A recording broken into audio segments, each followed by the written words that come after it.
It was the election of 1864, and the goal of the pro-slavery Democrat Party was to defeat the reelection of Abraham Lincoln. Of course, the goal of the Republicans, the pro-freedom party, to reelect Lincoln. I know the media always call the Republicans anti-slavery. I'd rather say you're either pro-freedom or you're pro-slavery. The Republicans were the pro-freedom party. But something interesting, 1864 was the first time in our history we offered absentee ballots for our military soldiers. There were over 1 million men fighting in the Union Army. Remember, 11 states had already left the Union to form their own country, the pro-slavery Confederacy. There were still Republicans and Democrats in the North. And to be fair, both Republican citizens and Democrat citizens agreed that if you're willing to sacrifice your life for your country, you should be afforded the right to vote. The election of 1864. He either wanted to defeat Abraham Lincoln or he wanted to re-elect Abraham Lincoln. The re-election of President Abraham Lincoln, and the first time in our history we're offering absentee voting for our military. Over 1 million fighting men during the Civil War who would be given the chance to vote absentee voting, what's called non-in-person voting. However, the sad thing, a military court in Baltimore uncovered a terrible plot to steal the vote of our fighting soldiers. In particular, they found where it was called checker playing. The changing of votes that were cast for Lincoln were somehow changed to another person's vote. They also found that in military hospitals, evidence of hospitals where soldiers who were badly wounded, injured, oftentimes incoherent, but somehow casting votes. Also found evidence of dead soldiers. That's right, dead soldiers, and guess what? They were voting. And finally, the fourth evidence of soldiers who never existed. Names that were made up, and these soldiers voted. This was 1864. It's one of those major moments in American history that for some reason have been erased, been deleted. My name is Ken Mercer. I'm known as the Minister of Education because of my fight for true and accurate American history, and also for the rights of moms and dads to see what's being taught in our classrooms. Well, 1864 was, of course, the re-election of Abraham Lincoln, and it was bad for Lincoln. There's actually a memo in the Library of Congress and National Archives. It was penned by Abraham Lincoln. It says, "This morning, as for some days past, it seems exceedingly probable this administration will not be re-elected." Here's a personal note from Abraham Lincoln that's now in our National Archives, where he says, it seems very clear to him that he will not be reelected. Why would Lincoln say that? In our time, we're not hearing these kind of things. What Lincoln had done, first of all, remember he signed the Emancipation Proclamation, which abolished slavery, but just for those 11 southern slave states. But he wanted a 13th Amendment. There were 12 amendments already in our Constitution at that time. He wanted to add number 13, which would abolish slavery forever in all states, all territories forever. He put it through Congress, and the Democrats were able to kill the 13th Amendment. However, when Lincoln ran for re-election, he promised he'd bring back that 13th Amendment. If re-elected, he would bring back the 13th Amendment to once and finally abolish all slavery. In the Republican platform of 1864, Lincoln had put in there, the cause of this war is clear. It's slavery. That's what's dividing this country. So again, he ran in that promise. But Lincoln had some other opportunities too. The media, not all of them, but strong media, was calling this war, the Civil War, Mr. Lincoln's War. They're in beginning the 4th year of the war. The Civil War was called Mr. Lincoln's War, and many of the media referred to the Democrats as the Peace Party. Are you ready for this? Because the Democrats are saying, if we just go back to slavery, the Civil War will be over. We'll all be at peace. Of course, they wanted to return to slavery, and they also wanted to expand slavery all the way to this new territory called California.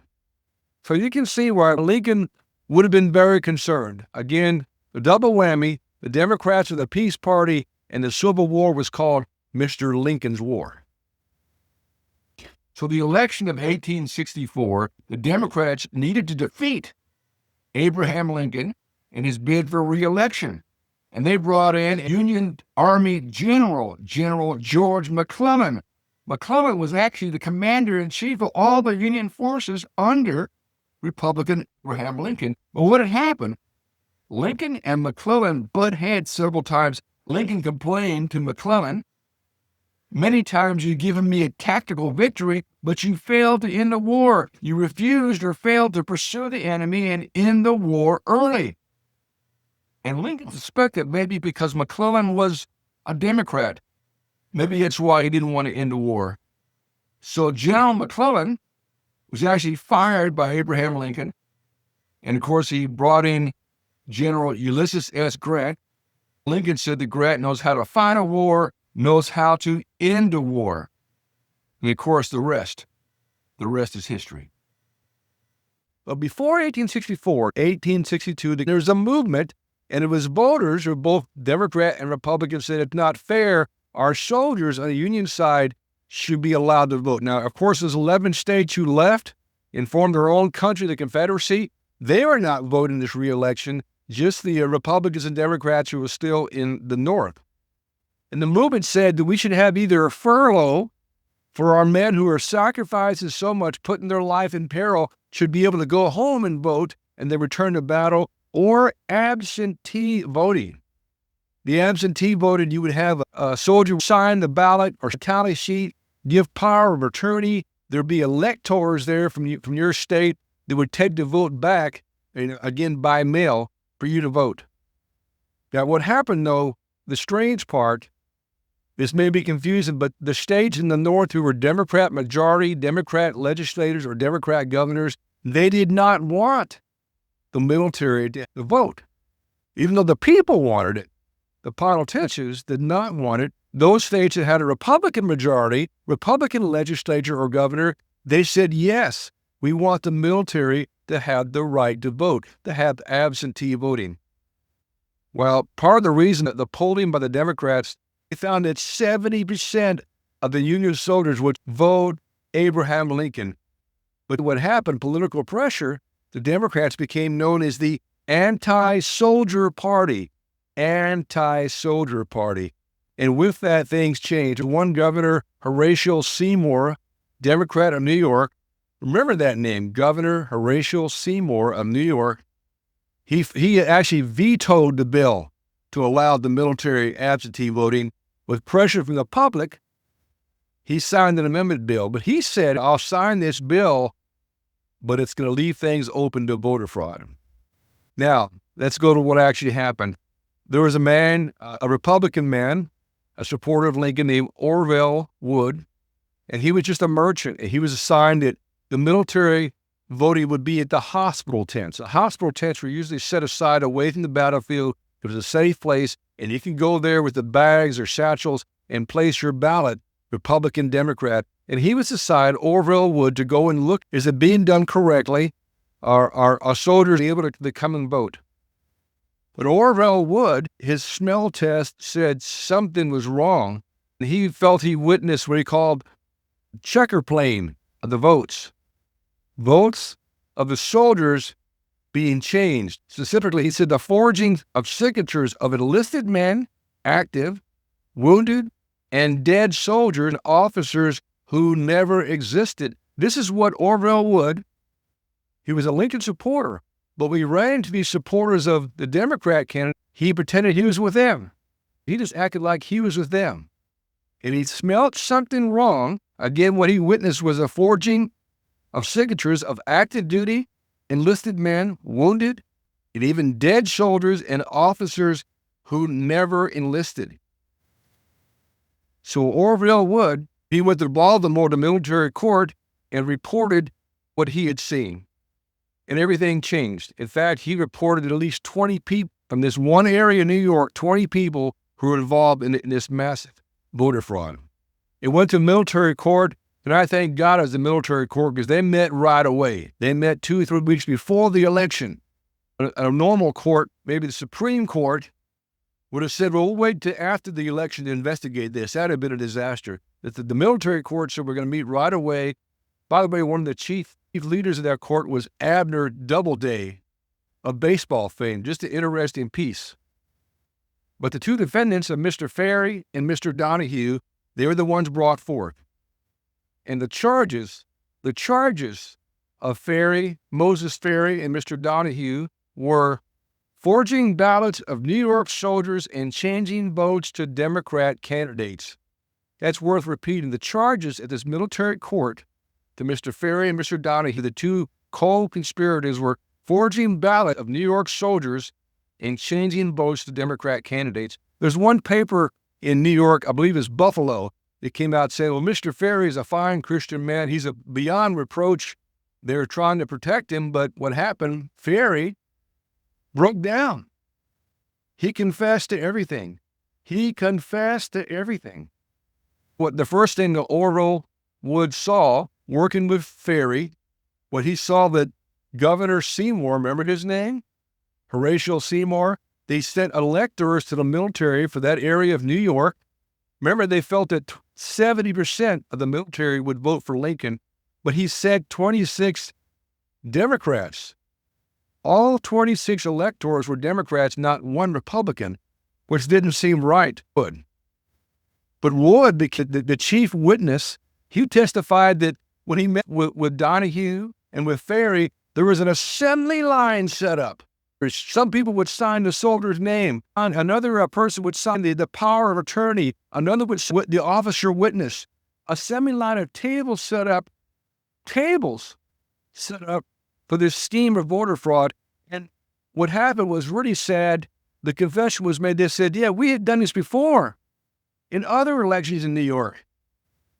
Those 20 people who were involved in this scheme of voter fraud, we had done this before in other elections in New York before 1864.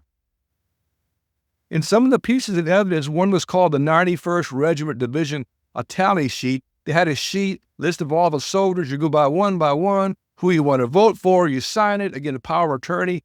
Well, again, the first evidence was what they called checker playing. The votes were changed, and all of a sudden, there were 411 votes cast by this one area. You want to hear the final count? It was 400 votes for the Democrat, McClellan, and only 11 for Republican Lincoln. Again, knowing that 70% of the Union soldiers would vote for Lincoln, they checker played. They changed the votes. 400 for McClellan, the Democrat, and only 11 for Republican Lincoln. Union soldiers would come by and they'd bring the bags or boxes of their votes in their area, and they'd leave it all with Mr. Ferry's office. He would take those and see how the votes were set. Oftentimes there was a bag, you just placed your vote into the right bag, Democrat, Republican. He actually moved votes out that he could from Lincoln, where he could, if there's a concern there, he wouldn't actually change votes. If he found a vote for Lincoln he could not change, he just threw it out. This is the court procedure you can find online. These were the things, again, they would move, change, or delete and destroy. There was one military hospital, another piece of evidence called the Jarvis Military Hospital, and there were 400 sick men there who were sick, wounded, some dead, and the ones who were sick and wounded, often non-responsive. They couldn't vote, but somehow someone voted for them. Imagine that. And they had Ferry confessing he had said of these 400 soldiers who were in the hospital who were wounded, sick, or even dead, he said, dead or alive, it's still a good vote. Dead or alive, it's still a good vote. Well, you can imagine how contentious this got. And the military judge in charge, here's his comment. He says, he was upset. I wonder why. The most sacred rights, he said, the most sacred rights of brave men who are absent from their homes. He said, these soldiers had left their homes, and he said, put their lives at peril in the face of the enemy. Why? Because they want to uphold our liberties. And yet here's this fraudulent vote sought to go against the cause for which they're willing to risk their lives. This is the court justice, the most sacred rights of brave men absent from their homes in the face of danger, and they go to vote for what they believe, for what they're putting their lives on the line for. And the votes are changed, again called checker play. What kind of people would do that? What kind of people would go and change a man's vote, especially a man in the hospital, severely wounded or real sick, or perhaps dead? Who would do that? I thank God for people like Orville Wood.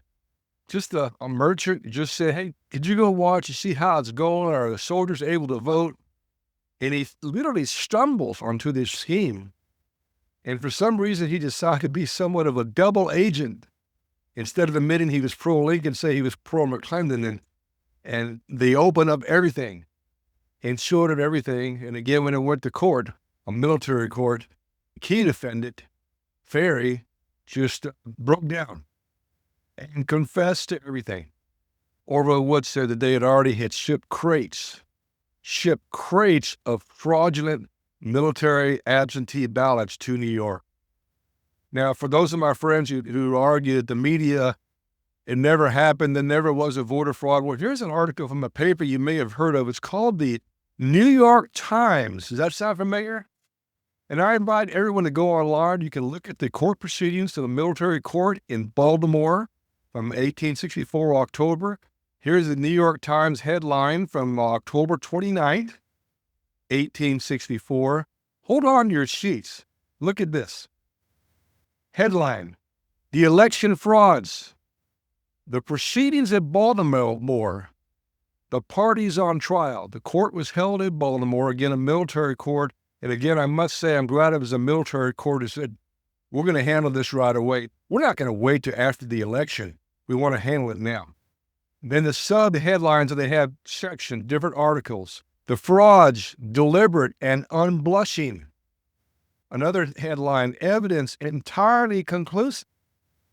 A third headline, forgery. Forgery admitted by the prisoners. How votes were manufactured for McClellan and Seymour. McClellan, the Democrat for president, and Seymour, the Democrat for governor of New York. Another headline, implication of Democrat politicians. And finally, the voting fraud on the New York soldiers. Wow. Wow. So, Mr. Mercer, what were the final results of the election of 1864? I know you're waiting. Well, here they are.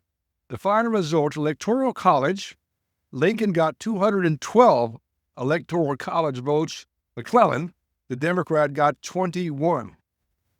Of the popular vote, Lincoln still got 54% of the popular vote. But what about the military vote? Remember, they predicted 70% of military would vote for Lincoln, but a lot of those fraudulent votes, those crates, had already got it. And by the way, this is just the case in New York.